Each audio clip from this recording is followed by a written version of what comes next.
Picture this, you in a picnic blanket. Maybe you're at the park with your friends, at a music festival with your beau, or just hanging out on your back porch with a book. Regardless, you're sitting on a work of art. But unlike a precious painting, you don't have to worry about this masterpiece getting damaged.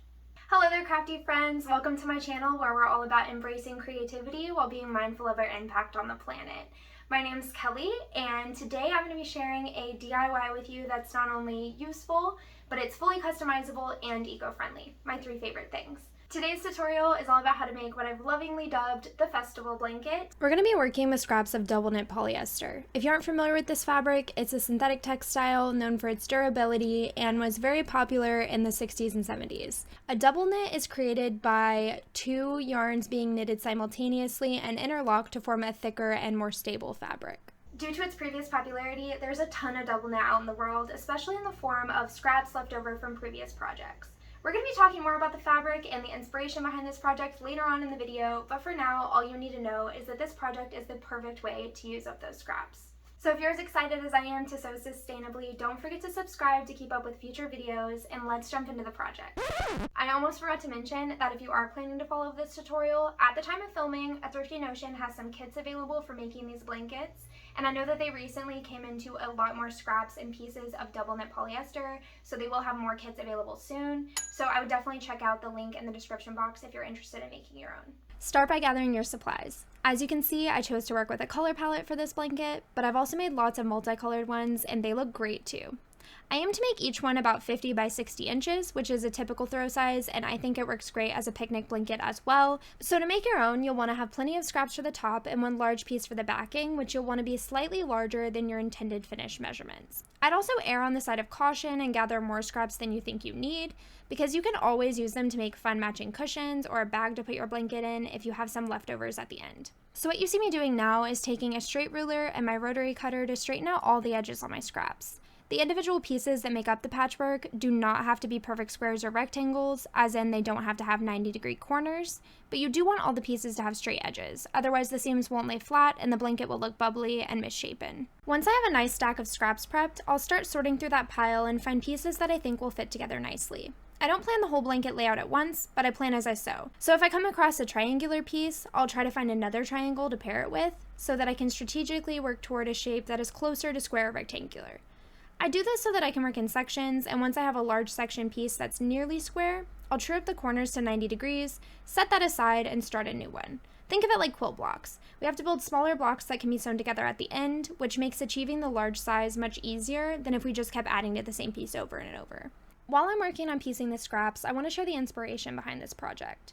Double knit polyester has a lot of pros and cons. It isn't a sustainable fabric and it doesn't biodegrade, but since it already exists, the most sustainable option is using what's out there and keeping it out of the landfill. It's a bit coarse, so I don't like to recommend it for clothing, and it isn't breathable, so I don't think it's great for bed blankets, but it's truly pretty indestructible.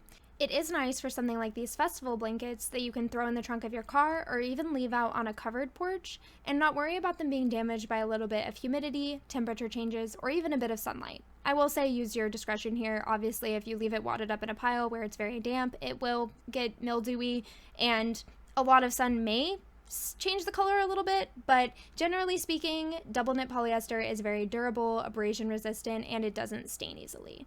So, if you've watched some of my previous videos, you might know that I work for a dead stock and secondhand fabric store called A Thrifty Notion.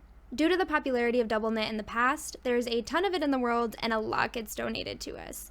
Unfortunately, it isn't a particularly popular fabric in 2023, and a lot of other stores with their business model won't even accept it as a donation, let alone pay for it. We wanted to come up with a project that could use some of the bigger pieces of double knit as well as the scraps, and I'm so excited to share this tutorial with you so that you can make your own festival blanket. But if you're not ready to make your own, or would just like to support me and this channel, you can also find them for sale in my shop, Reefside Revival, which is linked down below. Now that you know how I prepped the fabric for this project and the inspiration behind it, let's talk about how the pieces are joined for maximum durability. What you see me doing here is sewing 2 pieces together like normal, and then you'll see that I fold the seam allowance to one side and top stitch all the layers together to make the seams extra strong. You can work with any seam allowance you prefer, just make sure you're giving yourself enough room to do that top stitching. I'd also like to point out that I am using a walking foot on my machine, which does help with all the bulk in these seams. However, if you only have a standard foot, you can totally use that. I've used a standard foot to make a lot of these blankets. I've just found that the walking foot helps a lot and would recommend using one if you have it. Alright you guys, I've been working on this piece a little bit more, so I wanted to show you where I'm at. This is the piece that you saw me piecing together a little bit ago, and I added a little bit more to this side. And from there, I ended up starting a new piece and making it a similar width. And originally I was going to put these two longer pieces together, but they both had some smaller portions, and I realized that in my whole stack of fabric for this blanket, I have a lot of larger pieces. So I decided to separate them by another piece that was the same width, and I am just going to keep making more pieces to add on to this one. So what I'm going to be doing as I piece is kind of keep in mind when they're getting close to this width, and when it gets close to this width, then I'll true it up and add it on to this piece. And once it gets long enough to be about the length I want the blanket to be, I'll stop with this panel and I'll start another panel. Once those 2 or 3 are put together, then I can add the back on the blanket. So it ends up being pretty simple. There's not a lot of planning involved because I do just kind of work with the pieces that I have.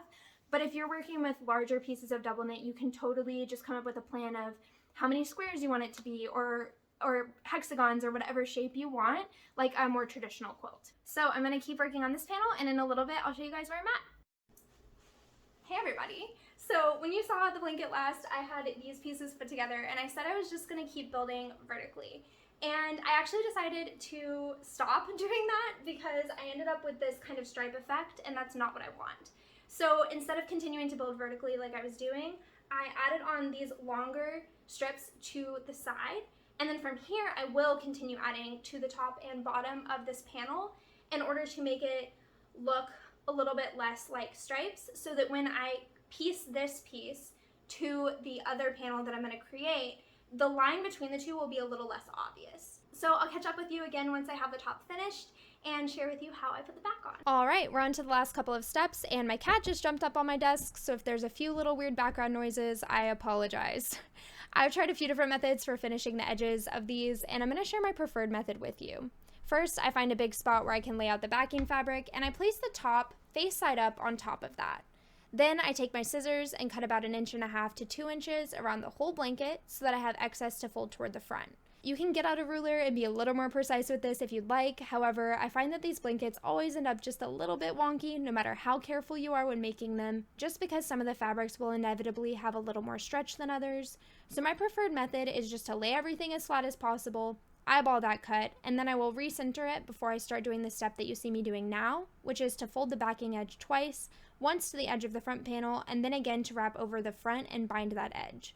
I will pin all the way around and then take it to my machine and top stitch the whole thing. From there, the last step to finish off this project is to tack the layers together so that they behave as one. There are a few different ways you can do this. You could use the tie method, where you take yarn or embroidery floss and go through both layers and tie a little knot on one side, or you could top stitch it on your machine. I prefer top stitching, so I planned out which seams I wanted to top stitch along, smoothed out the fabric very flat, added pins where I planned to sew, and top stitched away. After that, the blanket's done. Alright you guys, thank you so much for being here. I hope you enjoyed the tutorial, and if you do decide to make one of these blankets, please tag me on your socials because I would love to see what you make. All my accounts are linked down below, as always, and I just want to mention briefly again that if you do want to purchase one of these blankets, I have them available. That's also linked in the description box. Alright you guys, last but not least, against the advice of my friend who's a marketer, I would just like to be vulnerable with you for a second and politely request that if you also make some of these to sell, that you do it under a different name than festival blankets. I by no means invented the idea of a double knit blanket or double knit polyester quilt.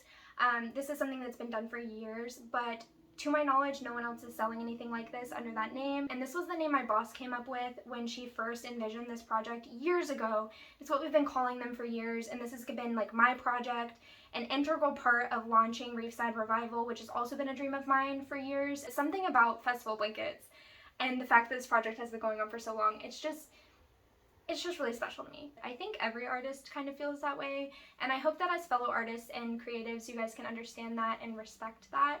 I'm now having major stress, sweat, and imposter syndrome just asking that of you guys. Again, thank you for watching this far into the video. I am so appreciative of you guys, and I will see you next time.